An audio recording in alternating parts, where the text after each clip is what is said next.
और सीधे आपको लखनऊ लिए चलते हैं। दरअसल काकोरी शहीदों को याद किया जा रहा है। सीएम योगी और राज्यपाल आनंदीबेन पटेल कार्यक्रम में मौजूद हैं। काकोरी शहीद स्मारक पर यह कार्यक्रम हो रहा है। यहाँ पर शहीदों के परिजनों को सम्मानित किया जाएगा। कई तरह के कार्यक्रमों का आयोजन यहाँ पर किया जा रहा है।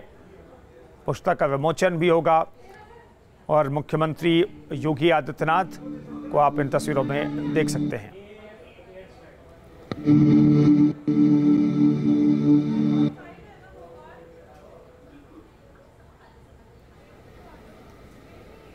तो काकोरी में जो घटना घटी थी उसकी 57वीं वर्षगांठ है और इस मौके पर उस कहानी को याद किया जा रहा है जिसमें इस साहसिक घटना को हमारे स्वतंत्रता संग्राम सेनानियों ने अंजाम दिया था। शहीद स्मारक से काकोरी स्मारक तक तिरंगा यात्रा भी निकलेगी। काकोरी शहीद स्मारक पर वीर शहीदों को श्रद्धांजलि दी गई है। शहीदों को सीएम योगी ने श्रद्धांजलि अर्पित की है। उनके साथ राज्यपाल आनंदीबेन पटेल मौजूद हैं। उन्होंने श्रद्धा सुमन अर्पित किए हैं। कारगिल युद्ध के वीर अमर शहीद उनके आश्रित यहाँ मौजूद हैं। मैं फिर से पुनः निवेदन करूंगी माननीय राज्यपाल महोदया से और माननीय मुख्यमंत्री महोदय से कि उनके आश्रितों को अपने कर कमलों से सम्मानित करें। कैप्टन मनोज पांडे जिनके पिता श्री गोपी चंद्र पांडे जी यहाँ पर मौजूद हैं, जोरदार तालियों से स्वागत। तो शहीदों के परिजनों को इस वक्त सम्मानित कर रहे हैं मुख्यमंत्री योगी आदित्यनाथ और राज्यपाल। कैप्टन मनोज पांडे जी का कथन था, अगर मेरे फर्ज की राह में मौत भी रोड़ा बनी तो ये तस्वीरें हम आपको दिखा रहे हैं। काकोरी के शहीदों को नमन किया गया है। राज्यपाल आनंदीबेन पटेल ने शहीदों को नमन किया। मुख्यमंत्री योगी आदित्यनाथ को बाईं तरफ आप देख रहे हैं श्रद्धा सुमन अर्पित करते हुए। और यहाँ पर जो स्मारक है उसकी हर एक चीज़ को निहारते हुए मुख्यमंत्री योगी आदित्यनाथ को दाहिनी तरफ आप देख सकते हैं। तो काकोरी कांड की 57वीं वर्षगांठ है। सत्यप्रकाश शर्मा जी, आपका मंच पर स्वागत है। मेजर रितेश शर्मा श्रीनगर में आतंकवाद विरोधी अभियान का भाग करते हुए पदोन्नत होकर मेजर बने थे और 1999 में कारगिल संघर्ष के दौरान आप शहीद हुए। आपको शत शत नमन। तत्पश्चात मेजर अमीय कुमार त्रिपाठी जी जिनके बड़े भाई श्री अजय कुमार त्रिपाठी जी स्वयं ये सम्मान लेने आ रहे हैं। साथ ही उनके मित्र श्री अक्षय कुमार जी भी हैं।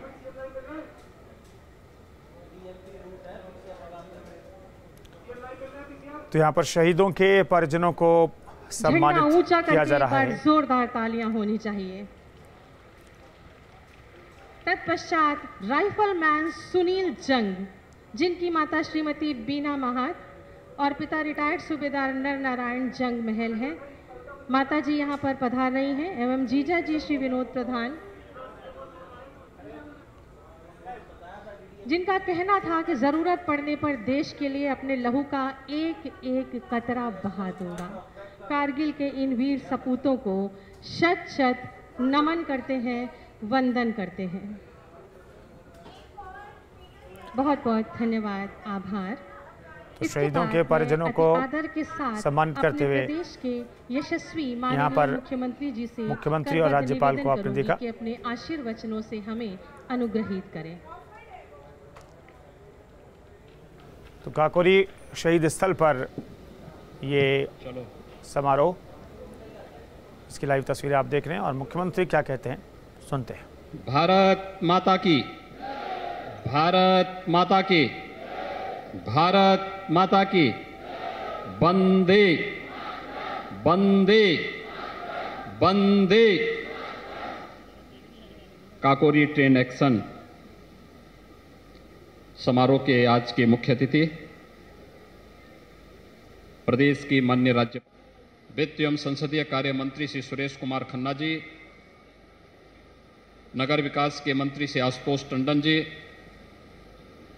जल शक्ति मंत्री डॉक्टर महेंद्र सिंह जी, विधायी एवं न्याय विभाग के मंत्री श्री ब्रजेश पाठक जी, पर्यटन एवं संस्कृति विभाग के मंत्री डॉक्टर नीलकंठ तिवारी जी, माननीय विधायक श्रीमती जय देवी जी, आज के इस समारोह में उपस्थित क्रांतिकारियों और शहीद परिवारों से जुड़े हुए सभी उनके परिवार के सभी सम्मानित सदस्यगण, सैनिक कल्याण बोर्ड से जुड़े हुए हमारे अधिकारीगण, पुलिस और प्रशासन से जुड़े हुए हमारे सभी वरिष्ठ अधिकारी और उपस्थित भाइयों बहनों, आज पूरा प्रदेश काकोरी ट्रेन एक्शन के 97वीं वर्षगांठ को पूरे प्रदेश के अंदर आयोजित करके देश की स्वाधीनता के लिए अपने आप को बलिदान करने वाले उन सभी अमर हुतात्माओं के प्रति विनम्र श्रद्धांजलि का आयोजन प्रत्येक जनपद में संपन्न हो रहा है। मैं इस अवसर पर भारत माता के उन सभी महान सपूतों को, जिन्होंने देश की आज़ादी के लिए अपने आप को बलिदान किया, जिन्होंने स्वतंत्र भारत में देश के विभिन्न युद्धों में देश की आंतरिक और बाह्य दोनों सुरक्षाओं के मोर्चे पर पूरी मजबूती के साथ उन सभी महान सपूतों को, जिन्होंने देश की आज़ादी के लिए अपने आप को बलिदान किया, जिन्होंने स्वतंत्र भारत में देश के विभिन्न युद्धों में देश की आंतरिक और बाह्य दोनों सुरक्षाओं के मोर्चे पर पूरी मजबूती के साथ डट करके भारत माता के एक एक इंच जमीन की रक्षा करके पूरे देश को एक सुरक्षित माहौल दिया है। उन सभी अमर बलिदानियों के प्रति, अमर शहीदों के प्रति कोटि कोटि नमन करते हुए विनम्र श्रद्धांजलि अर्पित करता हूं। हम सब जानते हैं कि हम लोगों ने 4 फरवरी 2021 को गोरखपुर से चौरी चौरा कांड के शताब्दी समारोह का शुभारंभ किया था और उस समय आदरणीय प्रधानमंत्री जी का मार्गदर्शन पूरे देश को आज़ादी के आंदोलन में योगदान देने वाले उन सभी शहीदों के प्रति श्रद्धा और सम्मान का भाव व्यक्त करने 2022 में जब ये देश अपनी आज़ादी का अमृत महोत्सव आयोजित कर रहा होगा, उस समय की एक कार्य योजना उपलब्ध कराई थी। उत्तर प्रदेश के अंदर चौरी चौरा की घटना के साथ ही आज़ादी के अमृत महोत्सव का जो भव्य आयोजन प्रधानमंत्री मोदी जी ने साबरमती आश्रम से प्रारंभ किया था।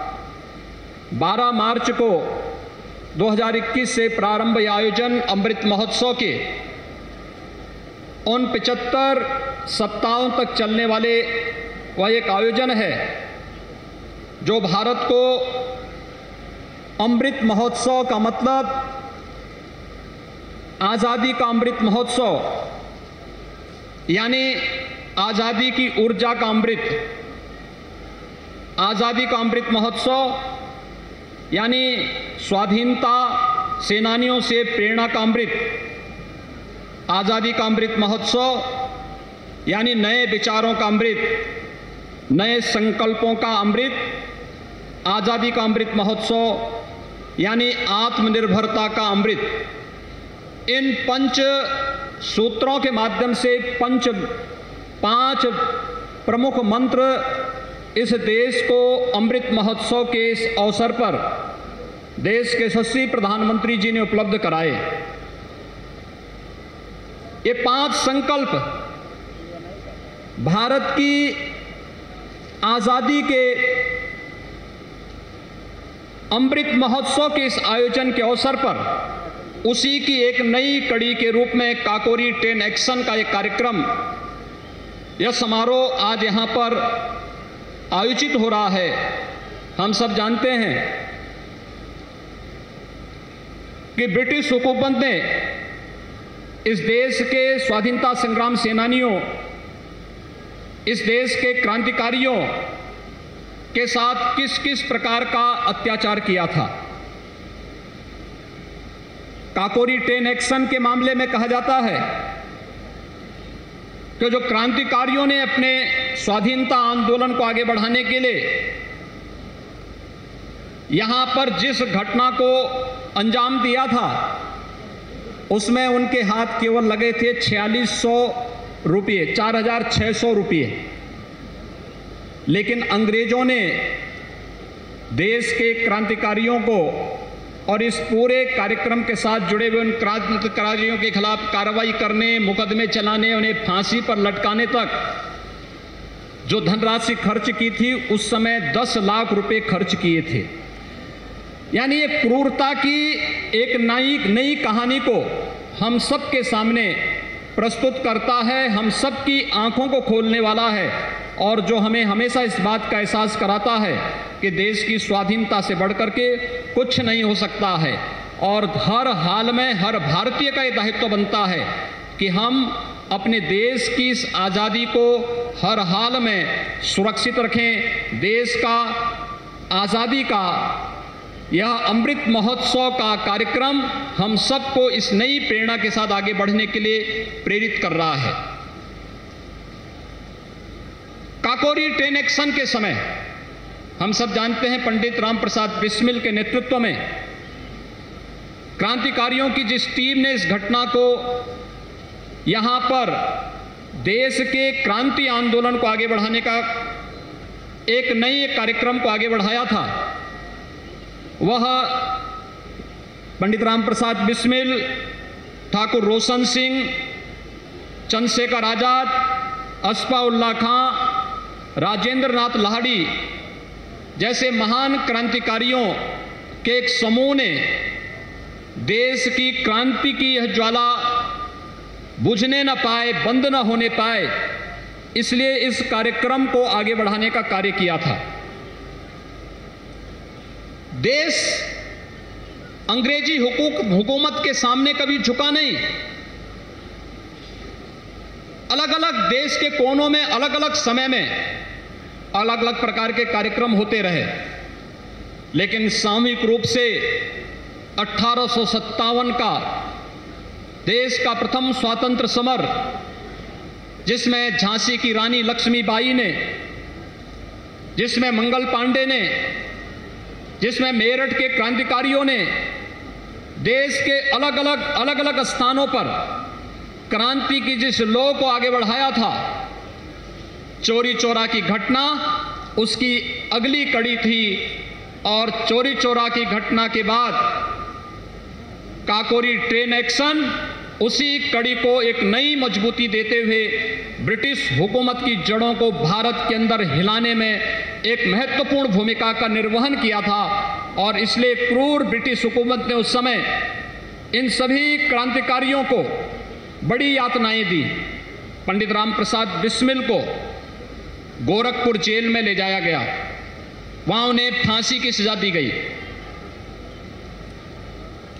ठाकुर रोशन सिंह को, राम प्रसाद बिस्मिल को, अस्फाउल्लाह खां को, राजेंद्र नाथ लाहिड़ी को करमसह, गोंडा, फैजाबाद और इलाहाबाद की जेलों में उन्हें फांसी दी गई। चंद्रशेखर आजाद ब्रिटिश हुकूमत के हाथों नहीं पड़े थे और अंतिम दम तक लड़ते हुए उन्होंने शहादत प्राप्त की थी। ये कहानी हम सबको आज़ादी की लड़ाई और आज़ादी की कहानी हम सबको इस बात के लिए प्रेरित करती है कि अगर हमने अपनी आज़ादी को सुरक्षित रखने में कहीं भी कोई कोताही बरती तो वह इसी प्रकार की यातना लेकर के वह गलतियां हम सबको और आने वाली पीढ़ी को इन्हीं यातनाओं का शिकार बनाती है। और भाइयों बहनों, जब ये देश अपनी आज़ादी का अमृत महोत्सव कार्यक्रम के साथ जुड़ा हुआ है, हम सबका दायित्व बनता है। 1857 का प्रथम स्वातंत्र समारोह या उसके उपरांत तमाम क्रांतिकारी गतिविधियों के वे घटनाएं जो देश के स्वाधीनता आंदोलन में अमिट अक्षरों में, स्वर्णाक्षरों में जिनको लिखा जाता है, जिनके प्रति सम्मान का भाव प्रत्येक भारतीय रखता है, ये घटनाएं हम सबको इस बात का एहसास कराती हैं कि वास्तव में हर जाति और इस देश के हर समुदाय ने देश के स्वाधीनता के इस आंदोलन में बढ़ चढ़ करके भाग लिया था। बढ़ चढ़ करके भाग लेने का मतलब, जब पूरा भारत एक स्वर में बोलता है, जब भारत अपने व्यक्तिगत स्वार्थों से ऊपर उठ करके भारत का प्रत्येक नागरिक एक साथ चलता है, तो दुनिया के अंदर एक बड़ी ताकत बनकर के उभरता है। और यह ताकत आजादी के अमृत महोत्सव के इस आयोजन के अवसर पर हम सबको दिखाने की आवश्यकता है। दुनिया को इस बात का एहसास कराने की आवश्यकता है कि 136 करोड़ की आबादी का यह भारत किसी भी प्रकार के जाति, मत, मजहब, क्षेत्र, भाषा या किसी भी प्रकार के अन्य भेदों से ऊपर उठ करके केवल अपने एक धर्म के साथ जुड़ा है, और वह हमारा राष्ट्र धर्म। और उस राष्ट्र धर्म के साथ जुड़ करके हम सब भारत की स्वाधीनता को क्षुण्ण बनाए रखने के साथ साथ आत्मनिर्भर भारत की इस परिकल्पना को साकार करने के लिए हर भारतीय अगर अपने अपने कर्तव्यों का निर्वहन करना प्रारंभ कर दे, अपने अपने फील्ड में किसी को अतिरिक्त कार्य किए जाने की आवश्यकता नहीं, जिसका जो दायित्व है वह अपने दायित्व का निर्वहन प्रारंभ कर दे, तो कोई कारण नहीं कि भारत दुनिया की एक महाताकत के रूप में, महाशक्ति के रूप में दुनिया के सामने उभरेगा। इसमें कोई संदेह नहीं होना चाहिए। आज के इस अवसर पर मैं क्रांतिकारी और शहीद परिवारों से जुड़े हुए जितने भी सदस्यगण आए हैं, उन सब का आज के इस कार्यक्रम में हृदय से यहाँ पर सम्मान करता हूँ, उनका अभिनंदन करता हूँ। काकोरी 10 एक्शन से जुड़े हुए जितने भी हमारे क्रांतिकारी हैं, उन सभी क्रांतिकारी परिवार, उन क्रांतिकारियों के प्रति, भारत माता के उन सभी अमर शहीदों के प्रति कोटि नमन करते हुए, विनम्र श्रद्धांजलि अर्पित करते हुए अमृत महोत्सव के कार्यक्रम को पूरी भव्यता के साथ हर एक स्तर पर हर एक संगठन और संस्थाएं संपन्न करेंगे, इस विश्वास के साथ इस पूरे आयोजन के प्रति आप सब ने जो प्रतिबद्धता दिखाई है, इसके लिए आप सबको भी मैं अमृत महोत्सव की हृदय से बधाई देता हूं, शुभकामनाएं देता हूं। धन्यवाद। जय हिंद। बहुत बहुत आभार। मुख्यमंत्री का संबोधन आप सुन रहे थे। उन्होंने राष्ट्रवाद पर जोर दिया है और राष्ट्रवाद के जरिए देश की तरक्की किस तरीके से हो सकती है, इसका जिक्र किया उन्होंने। उन्होंने काकोरी एक्शन को भी याद किया, जिस तरीके से हमारे अमर शहीदों ने काकोरी एक्शन में हिस्सा लिया, उसका जिक्र किया उन्होंने।